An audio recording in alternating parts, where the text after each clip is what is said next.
Dominic Chu takes a look at how the golf industry is taking a swing at spring to make up for those winter woes. The harsh winter in much of America has taken a toll on the game of golf. According to the National Golf Foundation, golf courses across the country lose an estimated $50 million for each day that they remain closed for things like weather. That's a real impact on a lot of local economies. The golfing industry is looking to find ways to fight back against winter's chilly grasp. Golf equipment makers like TaylorMade are setting up these kinds of urban driving range venues to drum up interest in the game. And there's a good reason why. The golf equipment and apparel business is a $5 billion a year industry, and they want golfers to start thinking a little less about winter and a little bit more about spring.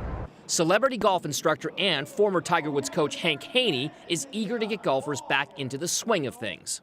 I live in Texas, so it hasn't been too bad, but obviously here in the Northeast it hadn't been too good, so it just kind of slows down the season. But one of our goals with TaylorMade is to hopefully kickstart the season here in New York. Equipment and gear makers like TaylorMade, Callaway, and others are hoping that the weather isn't going to put a serious damper on sales. There's a reason why the first part of the year is critical. Manufacturers want to get their wares in the hands of golfers early so that they are chomping at the bit to use them once the weather gets better.